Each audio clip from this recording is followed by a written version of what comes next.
இலங்கையை பொறுத்தவரையில் அனர்த்தம் என்று சொல்கின்ற பொழுது அல்லது நீங்கள் குறிப்பிட்டது போன்று தொடர்ச்சியான ஒரு ஒரு அனர்த்தமாக பார்க்கப்படுகின்ற பொழுது இது 2 விடயங்கள் முக்கியமானவை.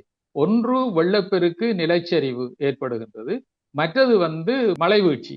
அப்ப இந்த அம்சங்களை நாங்கள் பார்க்கின்ற பொழுது இப்பொழுது வளிமண்டலவியல் திணைக்களத்தினுடைய அறிவிப்பின்படி மிக துல்லியமாக அவர்கள் 2-3 நாளைக்கு முதல் தான் வடகிழக்கு பருவக்காற்று ஆரம்பித்திருக்கிறது என்று குறிப்பிட்டிருக்கிறார். வழக்கமாக எங்களுக்கு வடகிழக்கு பருவக்காற்று டிசம்பர் தொடக்கம் பிப்ரவரி மட்டும்தான் இருக்கும். அதுக்கு முதல் உள்ளது அக்டோபர் நவம்பர் மாதம் பருவக்காற்றுக்கு இடைப்பட்ட காலம். இது அமுக்க இறக்கங்கள், சூறாவளிகள், ஒருங்கல் வலயம், மேற்காவுகை போன்ற பல்வேறு வகையான புவியியல் காரணிகளின் காரணமாக மழைவீழ்ச்சியை பெறுகின்ற காலம். ஆனா இப்பொழுது சரியாக துல்லியமான முறையில் இந்த வளிமண்டலவியல் திணைக்களம் அறிவித்திருக்கின்றது. ஆனால் சில ஊடகங்கள்ல குறிப்பிட்டதன்படி செப்டம்பர் மாதம் 17ஆம் தேதி பருவக்காற்று இலங்கைக்கு வந்துவிட்டது என்பதெல்லாம் ஒரு தவறான கருத்து, மக்களை திசை திருப்புகின்ற கருத்து.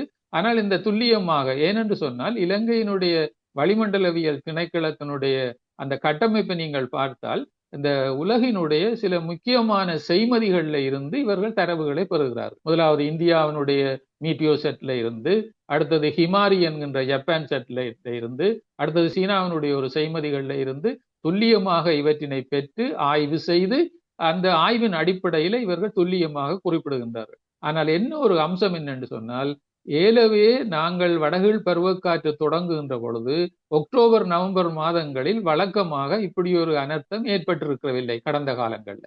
அதனால வடகிழ் பருவ பேச்சு காற்று தொடங்குற பொழுது எங்களுக்கு பெருமளவிலான வெள்ளப்பெருக்குகள், மழைவீழ்ச்சிகள் பெரிய பாதிப்பாக தெரியாது. இது என்னென்று சொன்னால் ஏலவே நிரம்பி வழியுது. அவ்வாறான ஒரு சூழல்ல வடகிழக்கு பருவ பேச்சு காற்று ஆரம்பிக்கின்ற பொழுது அதற்குரிய சில பண்புகளினுடைய அடிப்படையில் மழைவீழ்ச்சி கிடைக்கும். ஆனால் இது ஒரு பெரிய அளவிலான மழைவீழ்ச்சியாக இராது, பெரிய அளவிலான தாக்கமாக இராது, பெரிய அளவிலான பாதிப்புகளை இது ஏற்படுத்த மாட்டாது. ஏனென்று சொன்னால் இந்த வடகிழக்கு பருவக்காற்று மத்திய ஆசியாவில் இருந்து வருகின்ற குளிர் காற்று. இப்பொழுது குளிர் அதிகரிச்சிருக்கும் எல்லா இடங்கள்லையும்.